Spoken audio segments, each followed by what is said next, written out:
Are you ready to create a life you crave? Let's spin that doom loop of negativity into an upward success cycle and start living lucky. Good morning. I'm Jana. I'm Jason. And we are living lucky. You are too. Today we're talking about action steps. Action steps to help you create your luck, Yes. create the prosperity, the abundance, the wealth, the relationships, the connection, create the love, the inspiration, whatever it is that you are looking to create.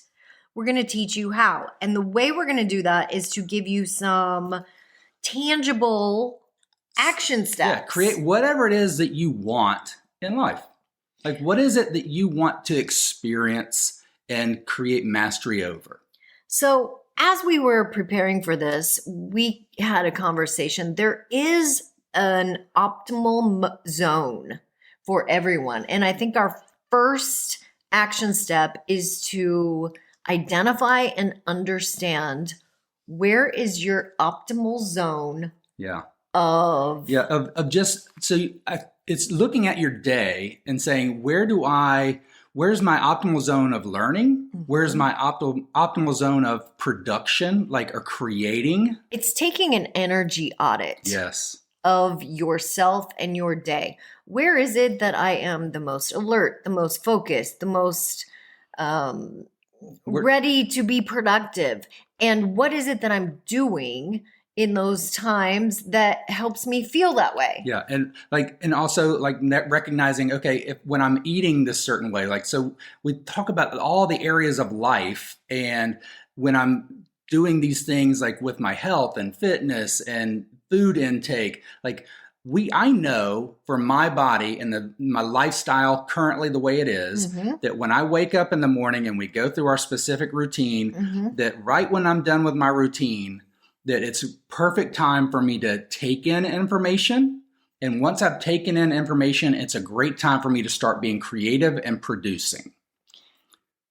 What we're really saying is to be aware. Yes. And Awareness. which seems to be our lesson in every single podcast is Everything finding starts the with awareness. It's just when we say those words, if you don't understand what we're talking about, it's like, I have no idea what Jana and Jason, what planet they're even on, but it's becoming aware of yourself. It's getting to know yourself. And awareness is a huge bubble. A lot of times we're not even aware that we don't know what we want.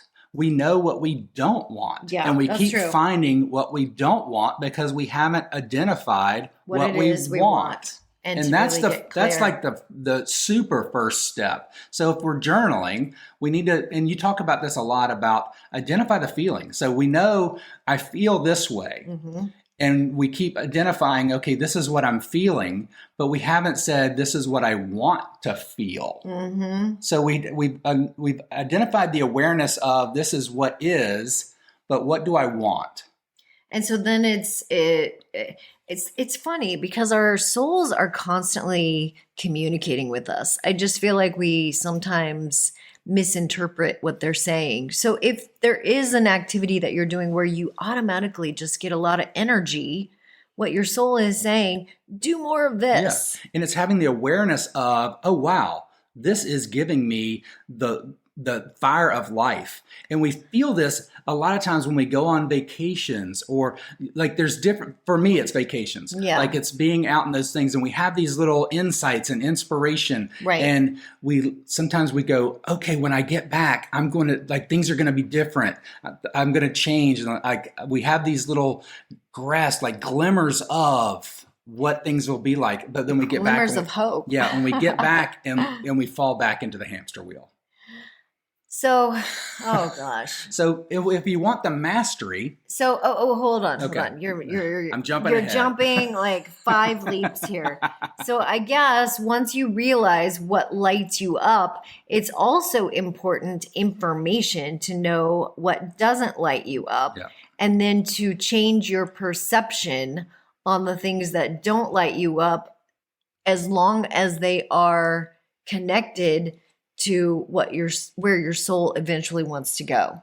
For example, I know that Jason and I know that we want to impact people. We want to create, we want to have fun, we want to work together.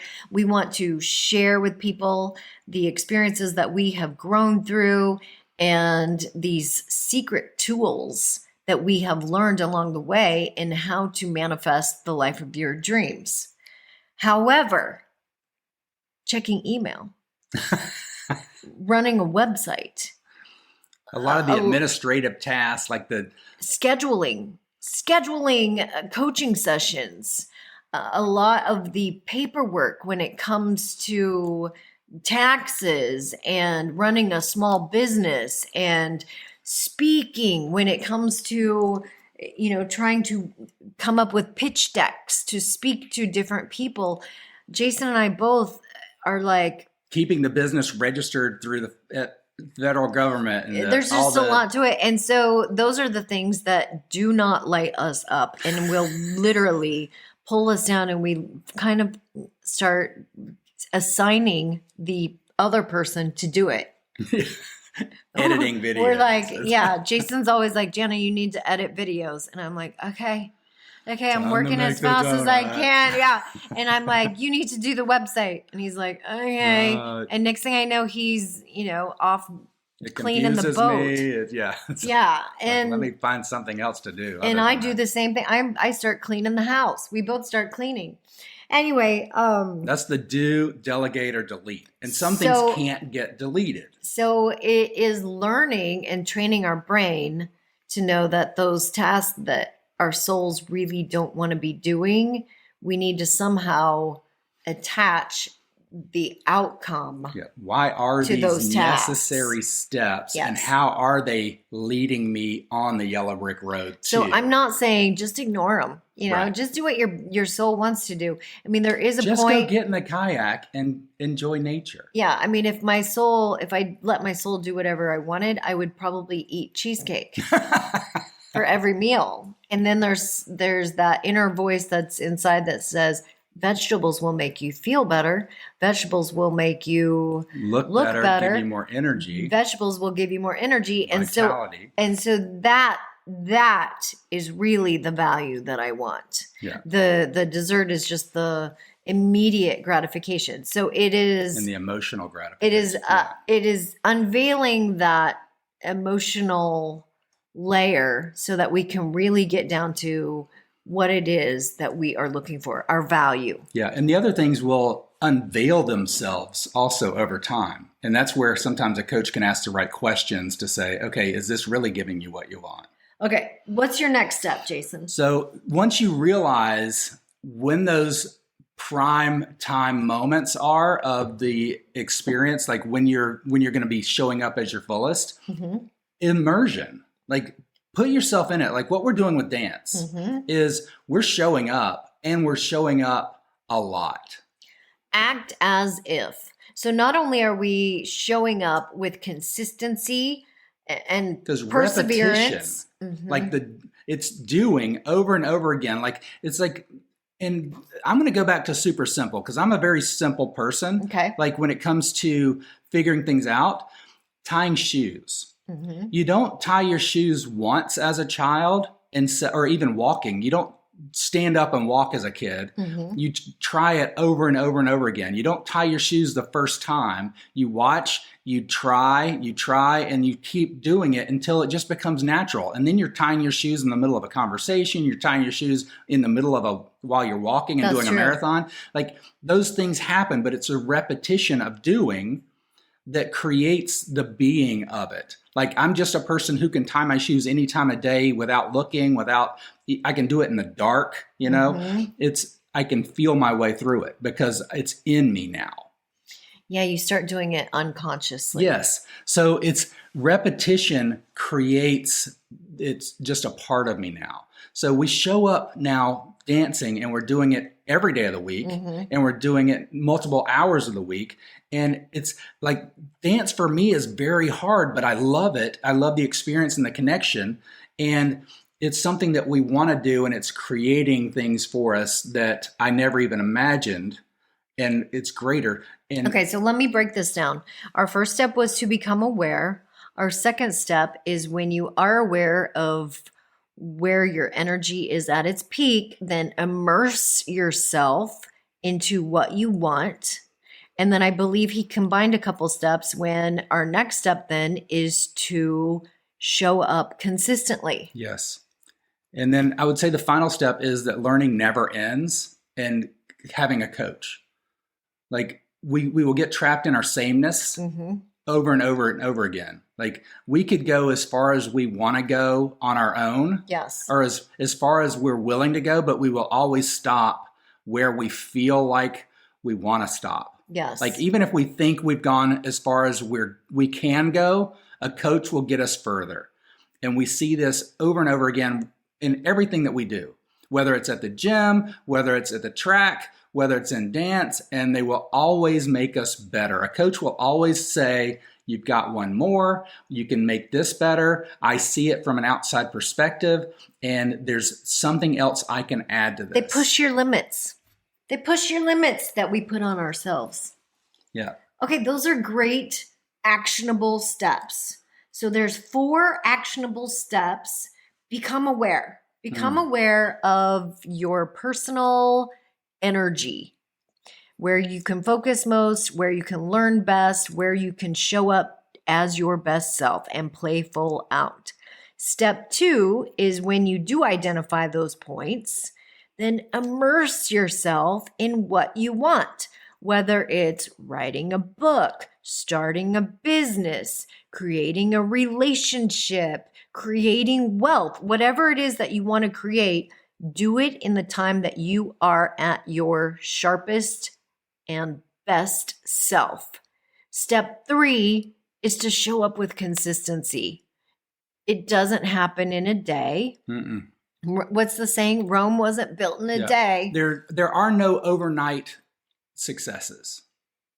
They might appear like that, but there are no overnight successes. And we need to allow ourselves to show up on a regular basis, because it's almost like the universe testing us, saying, do you really want this, or was this an idea fart that you just threw out there and wanted immediate gratification right away? Yeah. So it is immersing ourselves in it, showing up regularly, allowing ourselves to experience the I don't want to call them failures because it's just feedback, but we have to experience that to learn and to say, okay, that's not the way to do it. Let's do it this way. To allow for the becoming.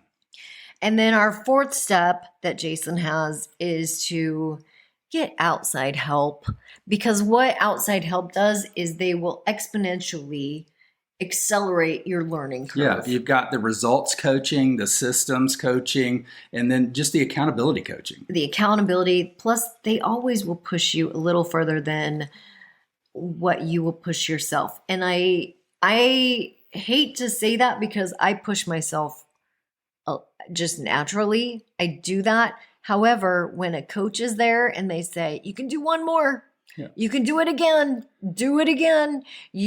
it helps. It really helps, because they see potential in me that maybe I didn't realize was there. And you will never see your own blind spots. Oh, that's so true. Because we've all got them. I did that noise because I see mine a lot. It's just a little buzzer. It's a whoa moment. Thank you, Coach Jason. That's I right. appreciate that. And I actually feel that knowing those 4 steps, I'm going to be so much more productive today. So thank you for bringing that to the forefront. And we are all going to be living lucky. Yes! Bye-bye. See you next time. If the idea of living lucky appeals to you, visit us at startlivinglucky.com.